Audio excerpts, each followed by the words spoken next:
Bueno, continuando con nuestros temas de neuroanatomía, entramos ahora a hacer el estudio de la estructura interna de la porción caudal del tallo cerebral, o sea, la médula oblongada o también conocida como bulbo.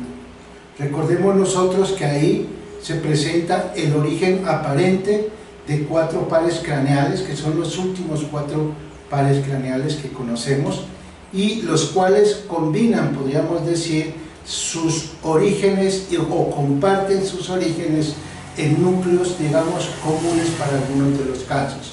Para otros hay un núcleo especial o un núcleo propio, pues que es lógicamente el origen individual para ese, en el caso en que encontremos aquí alguno de ellos. Vemos nosotros acá precisamente el tallo cerebral in situ y vemos la porción caudal del tallo cerebral. Recordemos en la parte ventral visible el surco mediano anterior, que se interrumpe precisamente aquí en donde llamábamos nosotros que es el sitio en donde las pirámides se cruzaban en un 85%, o sea, el sitio que llamaremos como la decusación de las pirámides se observa en este punto. Vemos lateralmente las pirámides, las olivas, y ventralmente a las olivas vemos la emergencia de uno de los pares craneales, el que habíamos denominado como el hipogloso. Dorsal a la oliva encontramos acá la emergencia de 3 pares craneales, uno el glosofaringeo, luego sigue el vago y en últimas encontramos el nervio accesorio o espinal. Vemos cómo el glosofaringeo y el vago vienen a compartir conjuntamente con el nervio accesorio un núcleo que es estrictamente motor y que veremos lógicamente la importancia de él. Así como vimos médula espinal haciendo secciones como la que vemos aquí en este sitio, donde alcanzamos a ver los cuernos grises ventrales y los cuernos grises dorsales, y cómo ella se continúa aparentemente en la parte caudal de la médula oblongada, que es esta, la cual vemos que en su parte ventral es muy similar a la médula espinal, pero luego vamos a ver cómo en su parte dorsal, en la mitad superior, se abre, y eso va a dar lugar a 2 componentes de la médula oblongada: la parte cerrada, que es en la parte inferior, y la parte abierta, que es en la parte superior. Aquí en el interior de lo que es lógicamente la médula oblongada están los orígenes reales de los pares craneales. Esos orígenes reales ocurren y se dan en los denominados como núcleos. Una característica de la organización de la sustancia gris en el sistema nervioso central o es que se dispone en forma laminar o en grupos que van a tomar el nombre de núcleos. Para nuestro caso hablaremos de núcleos. La parte laminar la dejamos prácticamente a nivel de lo que era la médula espinal y posteriormente regresaremos de pronto a hablar algo de láminas, pero ya en la parte más superior. No obstante, aquí entonces hablaremos de núcleos. Los tractos ascendentes y descendentes están haciendo curso a nivel de médula oblongada, en los que van a buscar lógicamente su terminación por un lado o en última su continuación hacia la parte superior de lo que es el encéfalo, en este caso la corteza cerebral. Vemos aquí en la parte dorsal el fascículo gracilis y lateralmente el fascículo cuneatus.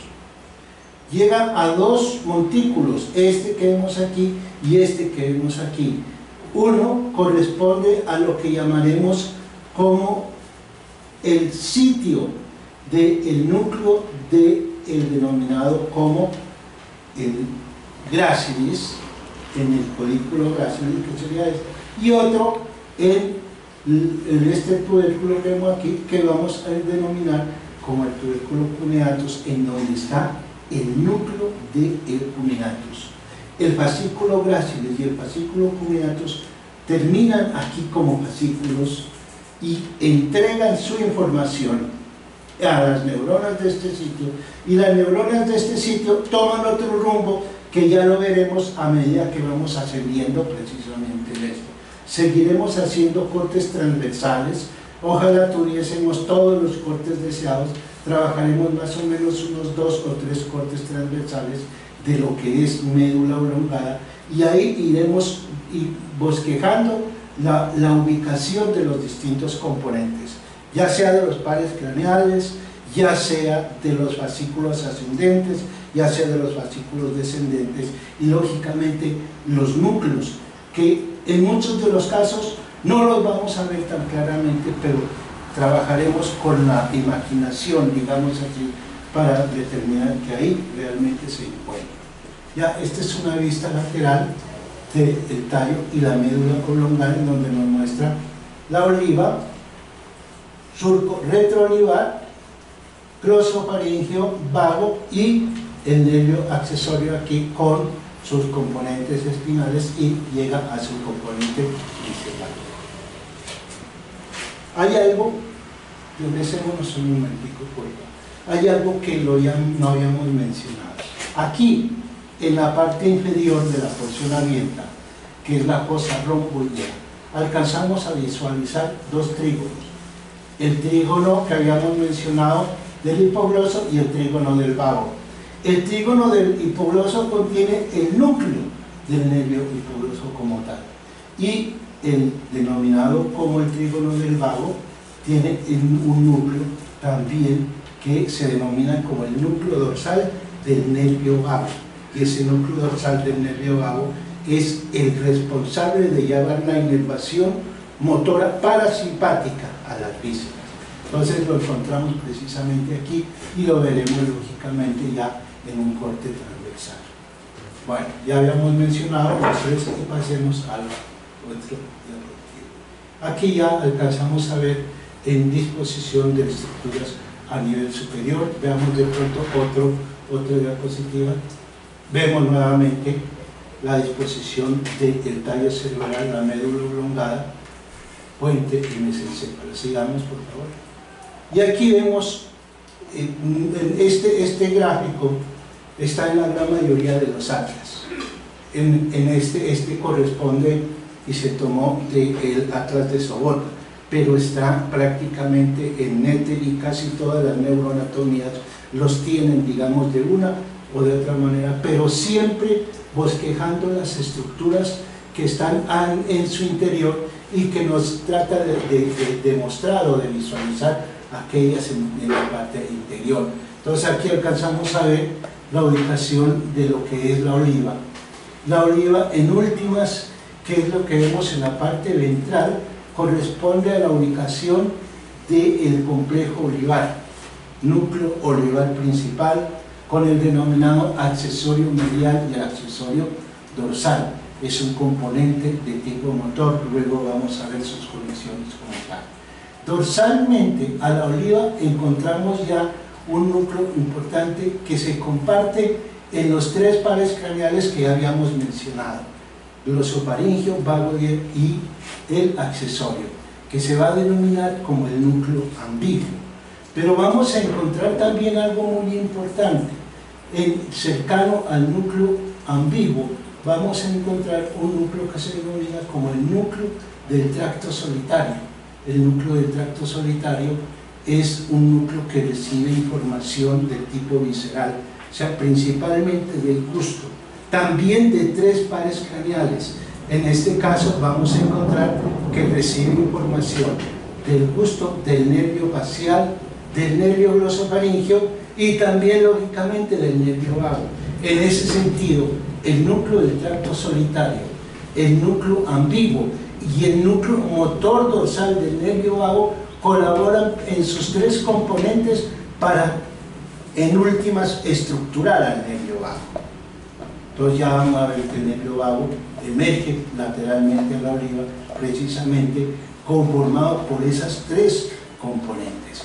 En cambio, el núcleo ambiguo que está aquí, el núcleo del hipogloso que está en el trígono del hipogloso, solo suministra las fibras de este tipo motor al nervio hipogloso que sale en ubicación medial a la oliva. Aquí lo vemos, la oliva, y esas fibras son las que salen precisamente del núcleo del nervio hipogloso, que está en el trígono del hipogloso.